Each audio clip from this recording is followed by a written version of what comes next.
सद्गुरुनाथ महाराज की जय।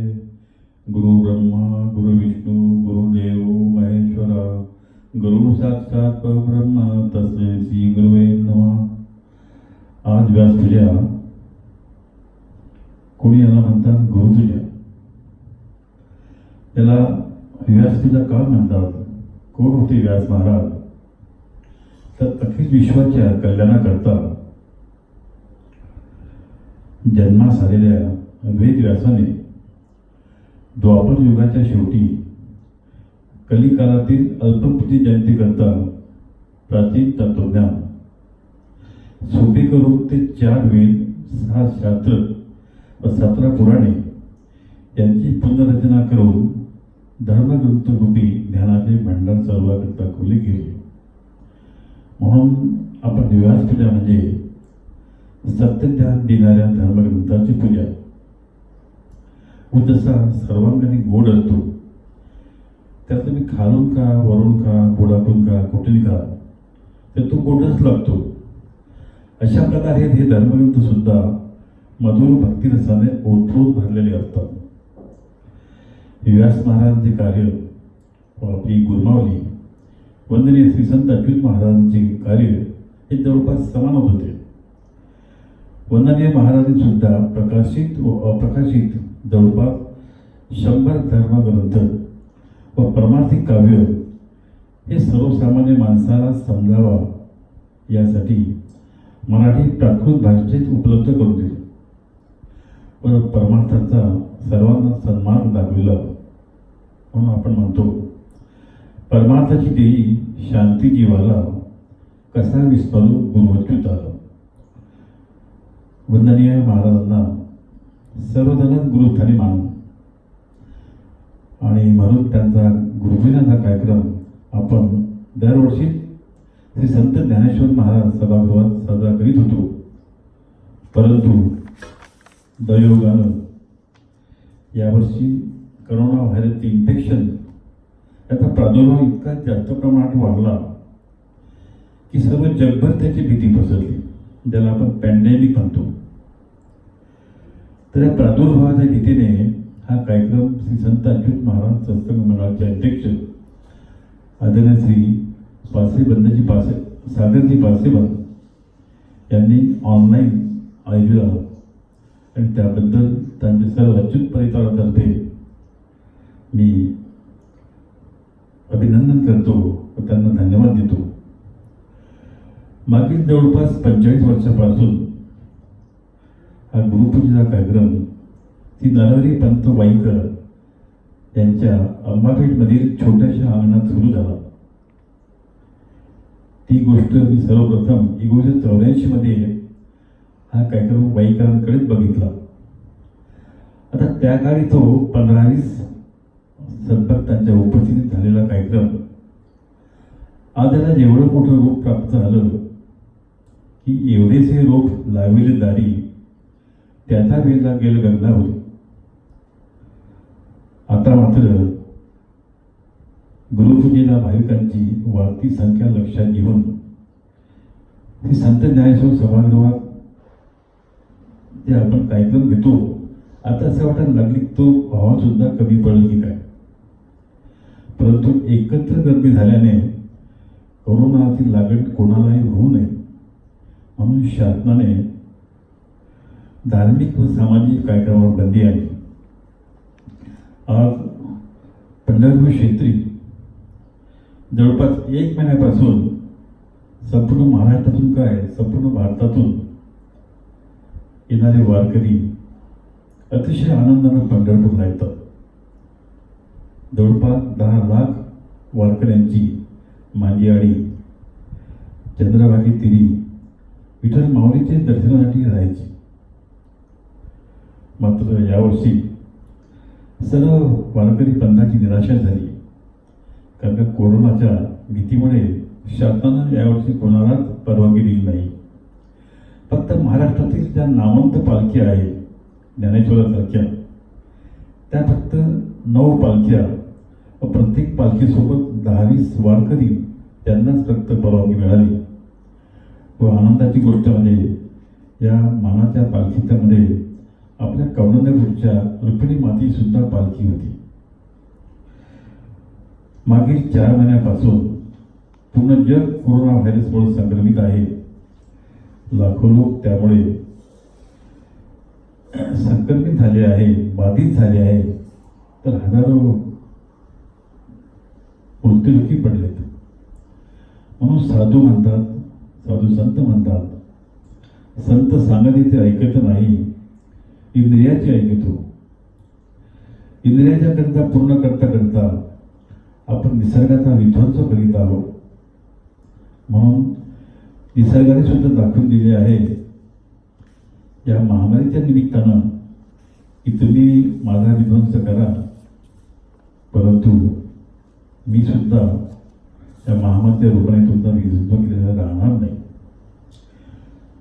आता अतिशय वाढलेले वातावरणातील प्रदूषण, भरमसाठ वाढलेली लोकसंख्या, प्रदूषण वाढवणारे कारखाने व वाहनाच्या गर्दीमुळे, कार्बनयुक्त धुरामुळे झालेले हवेचे प्रदूषण, घाणीचे साम्राज्य, यामुळे झाले काय की वातावरणातील ओझोन वायूचा थर कमी झाल्यामुळे सूर्यकिरणांचा घातक प्रभाव, उष्णतामानाचा बिघडलेला समतोल इत्यादी दुष्परिणामाला आपल्याला सामोरे जावे लागत आहे.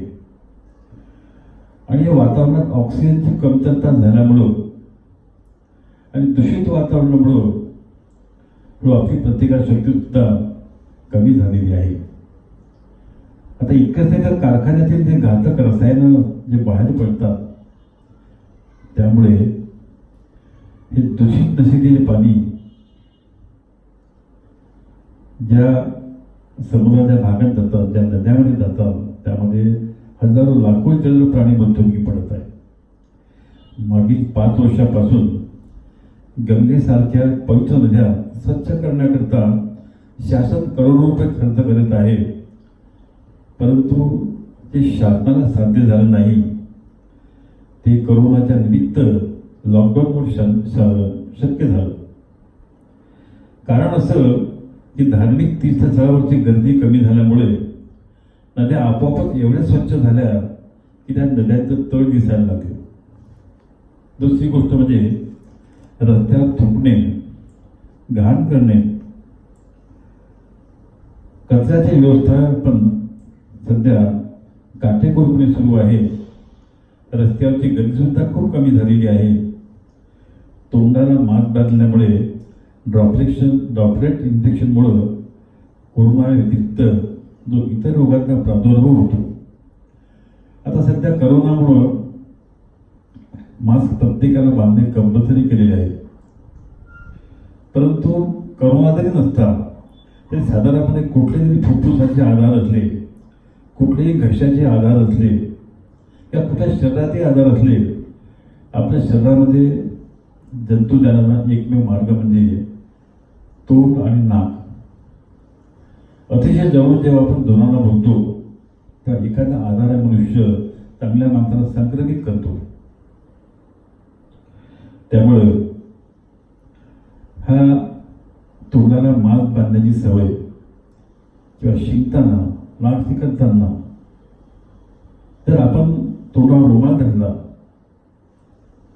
किंवा कुठल्याही प्रकारची काळजी घेतली आणि अशी सवय जर मास्क बांधण्याची नेहमी करता राहिली तर हे आजारपणाचे जे प्रमाण आहे ते जवळपास काही कुठल्याही याची उपाययोजना न करता 50% कमी झाल्याशिवाय राहणार नाही.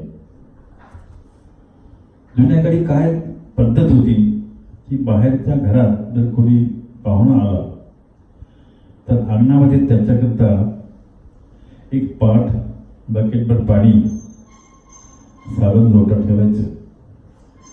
घरात कोणी येणारा बाहेरच आधी हात पाय स्वच्छ धुवून मगच आतमध्ये यायचं. आणि नवीन फॅशनानुसार आपण वेस्टर्न पद्धतीने आता काय अवलंबिलं आहे की आपल्या अंगणाचे संडास बाथरूम होते ते सगळे घरात गेले, सगळे बेडरूममध्ये गेले, कॉमन बाथरूम संडास सुद्धा घरात गेले.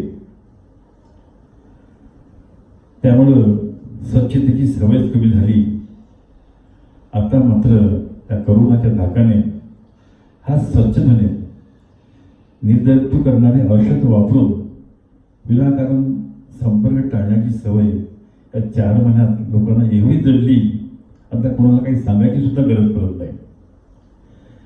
ही जागतिक करोना महामारी सर्वांसाठीच अतिशय चिंताजनक गोष्ट आहे. परंतु पुढील अनर्थ टाळण्यासाठी कसे वागावे ही आता समजून घेण्याची वेळ आलेली आहे. उघड्यावरचे पदार्थ खाण्याची सवय तर लोकांना एवढी जडली आहे की घरी कमी आणि बाहेरच जास्त जेवतात. रोज सकाळी फिरायला जरी गेली ना मार्केटवर, तिथल्या सुद्धा गाडीवर सकाळी 7 वाजता खूप गर्दी असते आणि काही लोक तर नाश्ता तर तिथून गाडीवरच घरी बांधून घेऊ शकतात. आणि हॉटेलिंगची वाढवली सवय किती घातक आहे हे सुद्धा आता कळून चुकलं आहे. यातून फक्त आपल्याला आत्मनिर्भरता हीच गोष्ट सर्वांना वाचू शकते. आता आपल्यापैकी कोण पॉझिटिव्ह आहे हे आपण ओळखूच शकत नाही, कारण बरेच दिवसपर्यंत रुग्ण बिना लक्षणच असतो. कुठल्याच प्रकारचं दिसत नाही लक्षण. जवळपास 7 दिवस ते 21 दिवसपर्यंत या करोनाच्या पेशंटचं कुठलंच लक्ष दिसत नाही. म्हणून सर्व प्रकारचा बचावात्मक पवित्रा घेणे, ज्याला आपण prevention is better than cure म्हणतो, तेच यापासून वाचू शकते.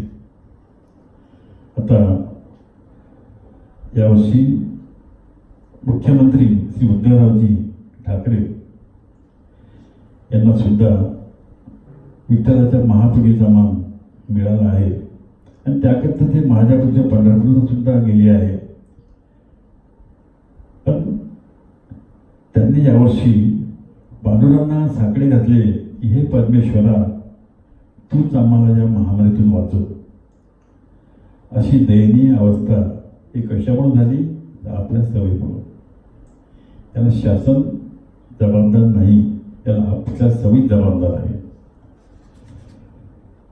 वंदनीय गुरुमाऊली मी त्यांनी सुद्धा मनोमन असाच विचार केला असेल की कार्यक्रमाच्या गर्दीमुळे माझ्या लाडक्या भक्तांना काही त्रास होऊ नको, म्हणून आपापल्या घरीच माझे चिंतन करा, आपापल्या घरीच मनन करा आणि मनोभावे पूजा करा. माझे चिंतन करा, पण चिंता करू नका, काही काळजी करू नका. मी सदैव आपल्या सोबतच आहे, आपल्या पाठीशीच आहे. आता कोणी दिसे ते पूर्ण करी, हे बाबांचं वृद्ध वाक्य त्यांच्या प्रत्येक प्रवचनात, त्यांच्या प्रत्येक कार्यक्रमात 2-3 वेळा ते जायचंच. परमार्थिक असो वा सामाजिक कार्यात असो, जिथे त्यांना काही विनोद दिसली की ती पूर्ण करण्याचा प्रयत्न त्यांनी आयुष्यभर केला. एखाद्या मंदिरात कार्यक्रम असो, एखाद्या मठात कार्यक्रम असो, तिथं जर वाटलं त्यांना हे मंदिर पडकं आहे, हे कार्यक्रमाचं स्थळ बरं नाही, तर लगेच ते जाहीर करायचे, याचा जीर्णोद्धार करा.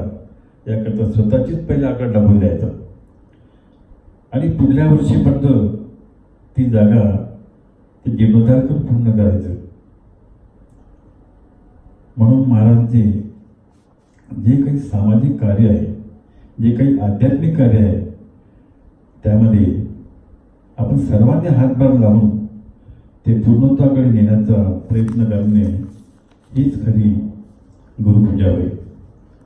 आता महाराजांचे सामाजिक आणि धार्मिक कार्यक्रम कुठले आहे, आध्यात्मिक कार्यक्रम कुठले आहे. वंदनीय महाराजांचं धर्मग्रंथ प्रकाशनाचं कार्य हे माझ्या दृष्टीने सर्वात मोठं आहे.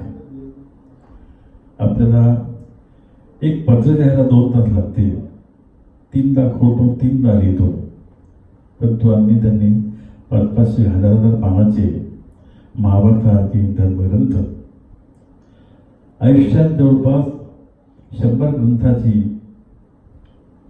लिहून पूर्ण करणे ही गंमत नाही आहे. किती कष्ट घ्यावं लागेल त्याला. आणि कशाकरता केलं की धर्मग्रंथच माणसाचे खरे गुरु आहे. धर्मग्रंथ काही पोथीत बांधून ठेवण्याकरता नाही आहे, ते वाचण्याकरताच आहे. महाराजांचं धर्मग्रंथ वाचा तुम्ही, इतका आनंद होईल. कमीत कमी आता लॉकडाऊनमध्ये सुद्धा ज्यांनी वाचलं असेल त्यांना काहीतरी त्याचा बराच फायदा झाला असेल. तर हे धर्मग्रंथाचं काम त्याची सर्व सद्भक्त मंडळी आहे, त्याचं जे प्रकाशनाची संस्था आहे अगदी व्यवस्थितपणे सांभाळतात. आता दुसरं म्हणजे श्री क्षेत्र कवडनेर येथील शिवभवनाचं कार्य, ते मामांचं अतिशय स्वकष्टानं बांधलेलं ते शिवभवन आहे. ते सुद्धा तिथल्या विश्वस्तांनी संचालक मंडळांनी अगदी आयत्यात व्यवस्थित ठेवलेलं आहे. हे क्षेत्र नागठाणा वरुड येथे राष्ट्रसंतांची तपोभूमी, ज्या तपोभूमीवर वंदनीय महाराजांची आणि राष्ट्रसंतांची बाबा जेव्हा 8-9 वर्षाचे होते तेव्हा सर्वप्रथम भेट झाली. ती राष्ट्रसंतांच्या तपोभूमीचं कार्य तिथील देवते परिवार अशी उत्साहाने आनंदाने करत आहे की त्यांना त्यांचे तीर्थक्षेत्रच बनवलं आहे. आता नुकतंच शिष्याच्या वरुड येथे जे बाबांचं जन्मस्थळ आहे त्या प्रत्येक श्री संत अच्युत महाराजांचं मंदिर तयार झालेलं आहे. पूर्ण मूर्तीची तिथं स्थापना झाली 5-6 महिन्यापूर्वी. अतिशय सुंदर बघण्यासारखं मंदिर आहे ते. गुरुकुंज येथील मानवता प्रतिष्ठान मंदिर राष्ट्रसंतांच्या विचाराचा प्रसार करण्याकरता त्या उद्देशाने बांधलेलं ते मानवता प्रतिष्ठान. तिथं सरस्वतीचं सुंदर असं मंदिर आहे. ते सुद्धा कार्य अतिशय सुंदरपणे सर्व विश्वाचं सांभाळत आहे. संतप्रभू त्रैमासिक जे महाराजांच्या अमृत महोत्सवाच्या वेळेत 1998 साली काढलेलं आहे ते आजपर्यंत अतिशय सुंदरपणे सुरू आहे. ज्याच्या सदाईकांना बाबांच्या आठवणी, बाबांचे लेख, जे काही त्यांचे संग्रह असेल ते दरवेळेस देतात, पाठवतात आणि त्याची माहिती सगळ्यांना होते. वंदनीय महाराजांचं एक भव्य दिव्य स्वप्न होतं. ते असं त्याचं सर्वांनाच माहीत आहे की विदर्भातील कोणीही गरीब हृदयरुग्ण विना औषधा उपचाराविना मरू नये याकरता त्यांनी 1987 साली श्री साने गुरुजी मानवसेवा संघाची स्थापना झाली. आणि त्या साने गुरुजी मानव संघाअंतर्गत त्यांनी जवळपास 20 वर्षापर्यंत हृदयरुग्ण मुंबईला पाठवले. पण त्यांच्या मला लक्षात आलं की अरे मुंबईपर्यंत लोक जाऊ शकत नाही. आपण जे इथल्या मेहनतीने पाठवतो त्यातील फक्त अर्धेच जातात, अर्धे तसे येतात, अर्धे नुसतं हृदयग्रस्त या आजाराच्या भीतीने मरतात. त्या त्यांना कल्पना सुचली की आपल्या अमरावतीला हार्ट हॉस्पिटल का नाही व्हावं. म्हणून त्यांनी 1998 साली या हृदयरुग्ण हॉस्पिटलची मुहूर्तमेढ केली. आणि 2007 पासून असं अद्यावत असे हे कर्नाईक हॉस्पिटल आणि रिसर्च सेंटर अगदी सुरळीत चालत आहे. आज 13 वर्षात एवढी मोठी भरारी मारली की ते सर्व प्रकारच्या जेवढ्या मध्य भारतामध्ये हे एकमेव नावाजलेलं हॉस्पिटल आहे. इथं सर्व शस्त्रक्रिया ह्या शासनाच्या जे की आरोग्य सेवेच्या अंतर्गत होतात. हे एकमेव चॅरिटेबल आहे हॉस्पिटल आहे. इथं जवळपास 99% जे ऑपरेशन आहे ते महात्मा फुले योजना व शासनाच्या ज्या काही योजना असेल त्या अंतर्गत होतात. आजपर्यंत जवळपास 18,000 कार्डियक प्रोसिजर इथे झाले आहेत. त्यामध्ये कॅथलॅब प्रोसिजर मध्ये अँजिओग्राफी, अँजिओप्लास्टी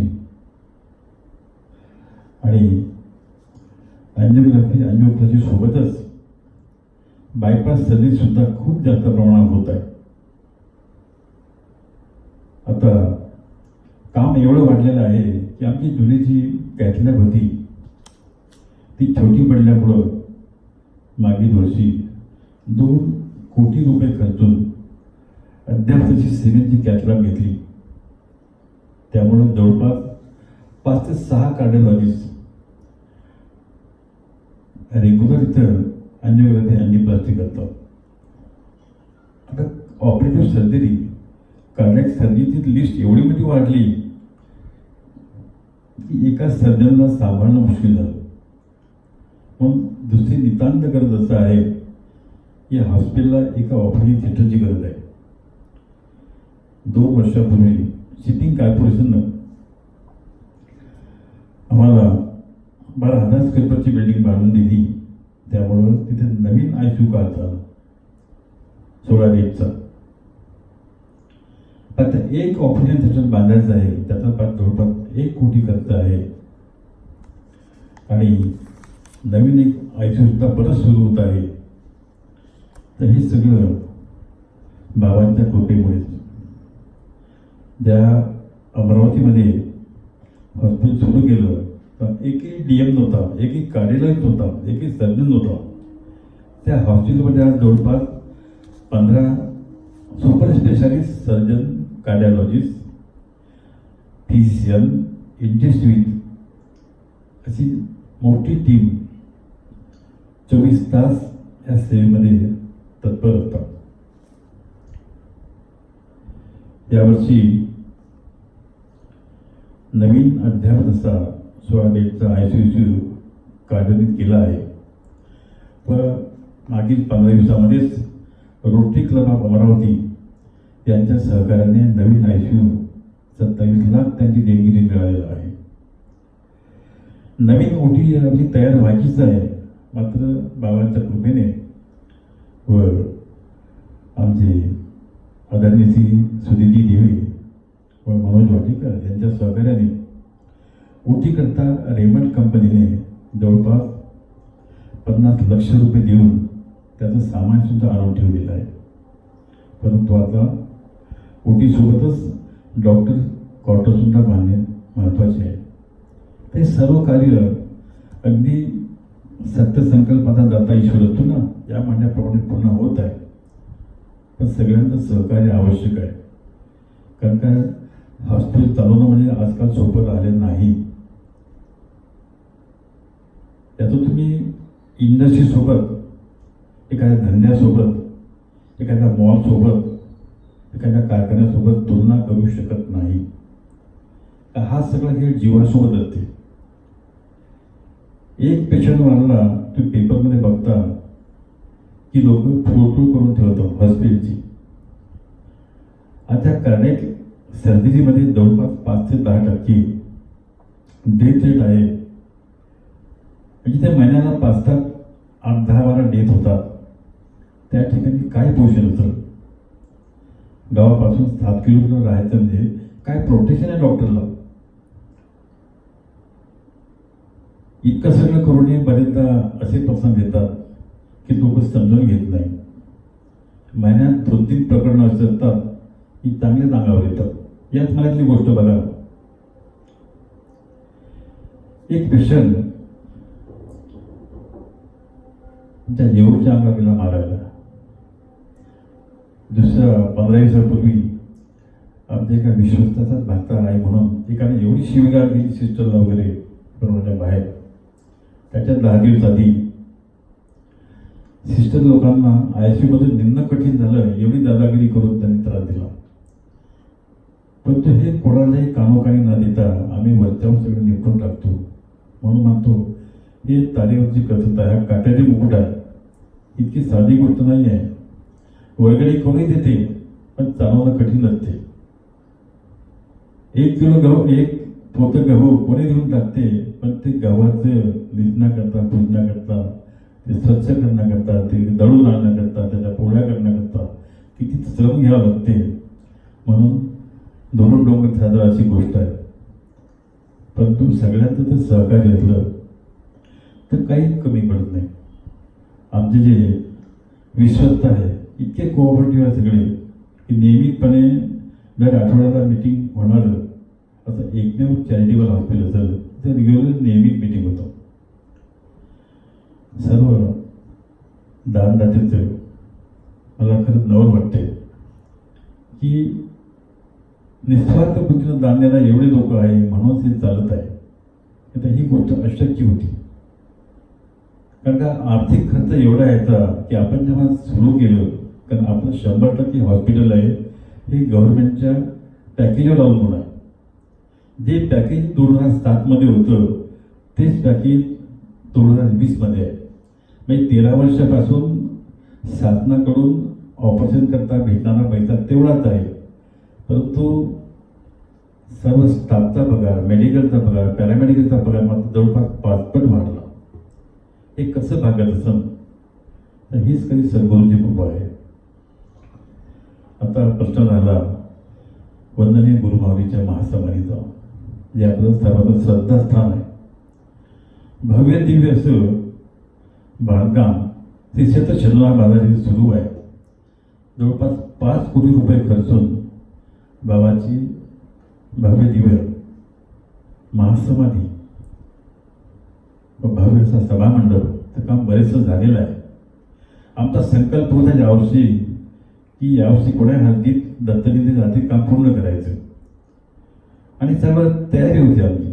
भक्तांची मंडळी सर्व तयार होते, परंतु अचानक या करोनाच्या महामारीमुळे जवळपास 5 महिन्यापासून काम बंद पडलेलं आहे.